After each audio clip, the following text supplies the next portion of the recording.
ക്രിസ്തുവിൽ പ്രിയമുള്ളവരെ, മംഗളവാർത്താ കാലത്തിൻ്റെ 19ാമത്തെ ദിവസത്തേക്ക് നമ്മൾ എത്തിയിരിക്കുകയാണ്.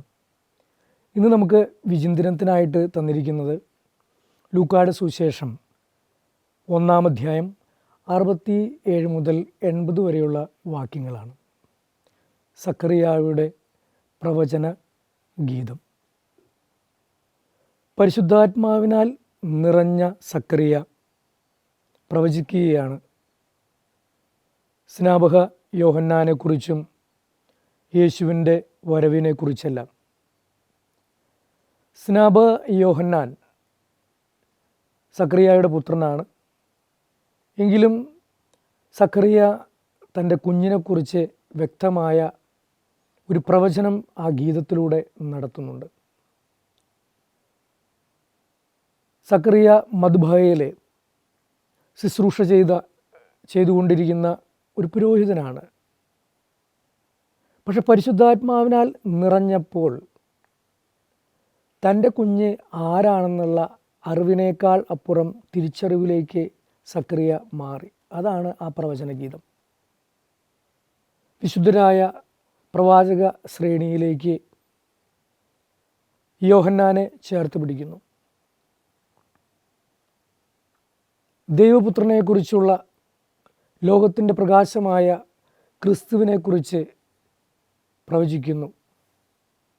അവൻ്റെ വരവിനെ വഴിയൊരുക്കാനുള്ളവനാണ് യോഹന്നാൻ എന്ന് ഓർമ്മിപ്പിക്കുന്നു. ഇത് പരിശുദ്ധാത്മാവിനാൽ നിറഞ്ഞപ്പോൾ മാത്രം സക്കറിയായ്ക്ക് സാധിച്ചതാണ്. തൻ്റെ കുഞ്ഞ് പ്രവാചക ശ്രേണിയിലേക്ക് ചേർത്ത് പിടിക്കേണ്ടവനാണ് എന്നുള്ള കൃത്യമായ ധാരണ പരിശുദ്ധാത്മാവിനാൽ നിറഞ്ഞപ്പോൾ ലഭിച്ചു എന്നുള്ളതാണ്. ഇതാണ് അറിവിൽ നിന്ന് തിരിച്ചറിവിലേക്കുള്ള ദൂരം എന്ന് പറയുന്നത്. പരിശുദ്ധാത്മാവിൻ്റെ കൃപയാൽ ലഭിക്കുന്ന വിവേകത്താൽ മാത്രമാണ് ഇത് സാധ്യമാകുന്നത്. നമുക്കെല്ലാവർക്കും അറിയാം, നമ്മുടെ ചുറ്റുപാടുകളിൽ പലരുണ്ട്, പലതുണ്ട്, പല സാഹചര്യങ്ങളുണ്ട്.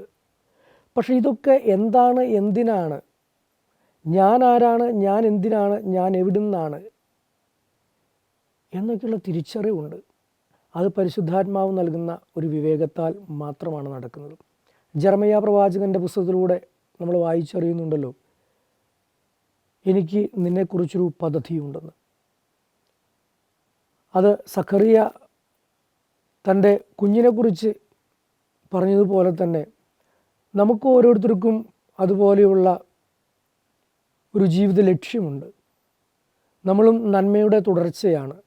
ദൈവം നമ്മളെ സൃഷ്ടിച്ചെങ്കിൽ ദൈവം ആഗ്രഹിക്കുന്ന ഒരു പദ്ധതി നമ്മളിലൂടെ ഈ ഭൂമിയിൽ നിവർത്തിച്ചു പോകാൻ നമ്മളിലും ദൈവം നിക്ഷിപ്തമായിരിക്കുന്ന കടമകളും ഉത്തരവാദിത്വങ്ങളും പരിശുദ്ധാത്മാവിൻ്റെ കൃപയാൽ തിരിച്ചറിഞ്ഞുകൊണ്ട് നമ്മൾ മുന്നോട്ട് പോകേണ്ടിയിരിക്കുന്നു. ഒരുപക്ഷെ നമ്മളെ തളർത്തുന്ന സാഹചര്യങ്ങളുണ്ടാകാം, തളർത്തുന്ന വ്യക്തികളുണ്ടാകാം. പക്ഷേ ഉള്ളിൽ വസിക്കുന്നവനായ ദൈവത്തിൻ്റെ അതീവമായ ശക്തിയാൽ വിശുദ്ധ യോഹന്നാൻ എഴുതിയതുപോലെ നിൻ്റെ ഉള്ളിലുള്ളവൻ പുറമേയുള്ളവനേക്കാൾ ശക്തനാണ്. ആ ദൈവത്തിൻ്റെ ശക്തിയിൽ ആശ്രയിച്ചുകൊണ്ട് അതിജീവനത്തിൻ്റെ പാതയിലൂടെ ദൈവത്തിൻ്റെ കൃപ ഈ ലോകത്ത് പ്രഘോഷിക്കാൻ നമുക്ക് ശക്തി ഈ പരിശുദ്ധാത്മാവ് നമുക്ക് നൽകും, തീർച്ചയാണ്. അതുകൊണ്ട് നമ്മൾ ഈ ക്രിസ്മസ് കാലഘട്ടം യേശുവിനെ ഉള്ളിലേക്ക് സ്വീകരിക്കാനും ഉള്ളിൽ സ്വീകരിച്ച യേശുവിനെ ക്രിസ്തുവായി ലോകത്തിലേക്ക് പ്രകാശമായി നൽകാനും നമുക്ക് കൃപ ലഭിക്കട്ടെ എന്ന് നമുക്ക് പ്രാർത്ഥിക്കാം.